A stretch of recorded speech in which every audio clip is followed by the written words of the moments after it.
Hello, everyone. My name is Bella, and I'm 18 years old. About 3 years ago, my parents punished me for being gay in the most horrible way, and then I found out why. Even though my parents had no clue, I knew that I was gay pretty early in my life. I've had beautiful friendships with guys and girls, but when I was daydreaming about the meet-cutes in the middle of the street and one true love, the only image that would come to my mind was a girl. I didn't actually struggle that much with the idea, but I didn't tell anyone either. I don't know why exactly, but when I was 15, I started wishing that I would have just kept my mouth shut. That day, I was hanging around at my best friend Damien's house. He was one of those upper middle class, I'm against everything that my rich parents do type of kids. We were swimming in his pool, joking around, when he swam up to me and kissed me. I tried pushing him away, but he kept forcing himself on me. Finally, as I got myself out of his claws, he looked enraged. "I like you, Bella," Damien screamed, as if it was more of an accusation than a confession. He managed to cover the whole emotional spectrum, from rage to resentment to crying hysterically.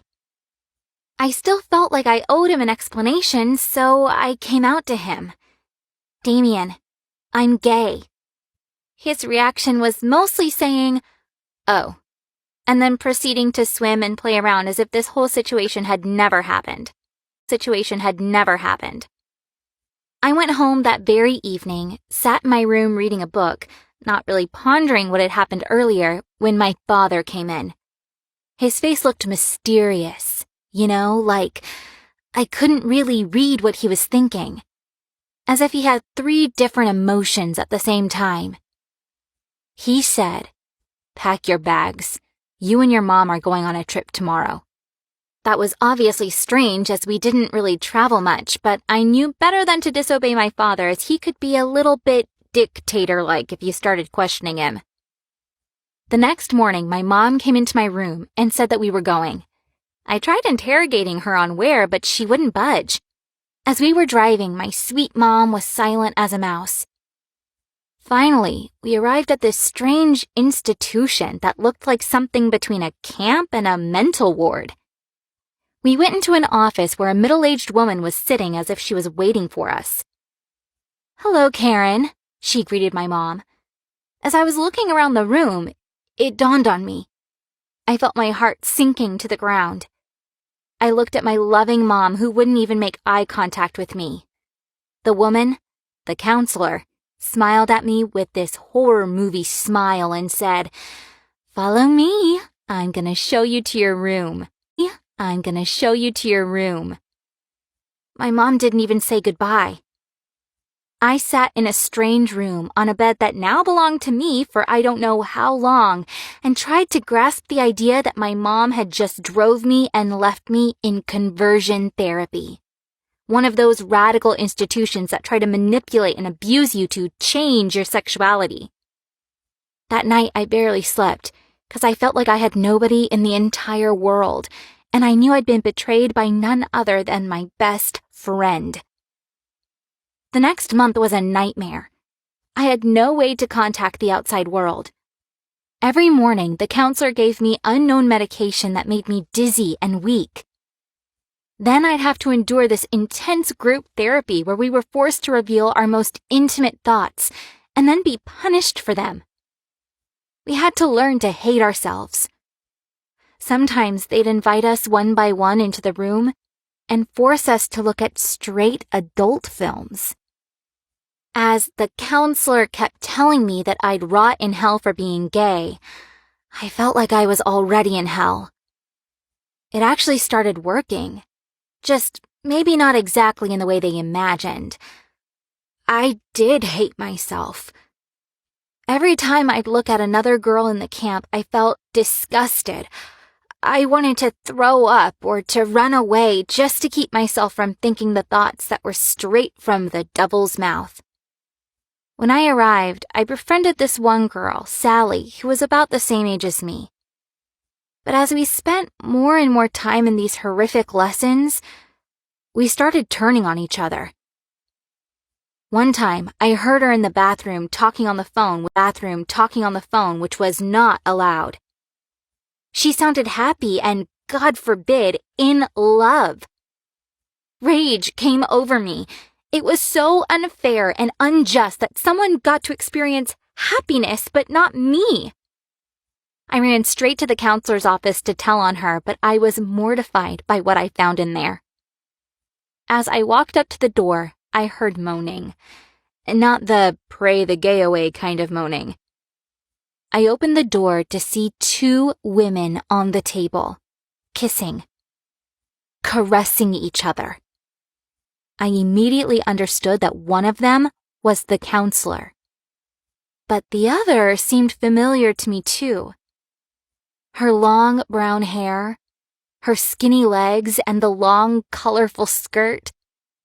I think the whole state heard my scream.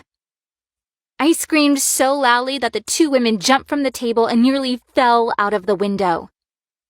The 3 of us were standing and looking at each other like we were in some Western standoff, waiting for one of us to draw the gun and shoot. The counselor, still trying to hold on to her dignity, sat on the chair as if nothing happened. The other woman, my mom, walked out of the room, not even looking at me. But this time, I wouldn't let it slide. This time, I wouldn't just silently obey their orders as they jailed me like some kind of criminal. I stormed out of the room and followed my mom. I think she was ready to run, but I managed to stop her. "Leave me alone! You're a disgrace! I hate you!" She was spewing, sobbing, barely breathing. At that moment, I wasn't even angry. I felt pity. "Do you hate me? Or do you hate yourself?" I asked my mom. "Do you even know what they do here?" My mom sat on the ground, sobbing like a little girl. I'd never seen her so small. "Yes, I was sent here too," she answered. We sat on the ground for about an hour as she finally reached for my hand, calmed herself down, and said, "Let's go." I left my suitcase and a bunch of clothes there, but they didn't matter anymore. We got into the car and left for good. My mom and I were driving for about 4 hours straight until she pulled up at some motel. I didn't understand. I started panicking, you know? Was it possible she'd leave me again? She asked for a room, and as we settled down in the motel, Mom said, "We have to make a plan." She was scared that if we went back, my father would do unspeakable things or turn us into some more horrible institutions. That's how I ended up living in a motel for about half a year. My mom got a job in the motel as an administrator and managed to finalize her divorce.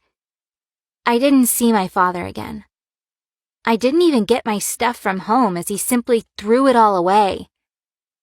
During those months, I tried remembering my childhood, life before all this, how normal it looked, how many friends I had, how happy I was. I guess part of growing up was figuring out that life isn't perfect, that your parents have flaws and secrets. Finally, we managed to rent a small apartment, Mom and me, and I got to go to a normal school again. We bonded a bit as she told me her story, how her parents treated her, and how they pretty much arranged her marriage.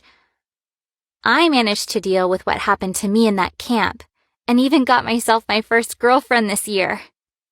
I reconnected with Sally, and we even helped her to get out of her abusive parents' home. I decided that that's what I want to do. To help people who are left and abandoned by the ones that are supposed to love them.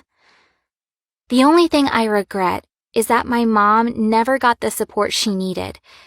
And looking at her now, I'm really afraid that she's never going to be able to fully accept herself.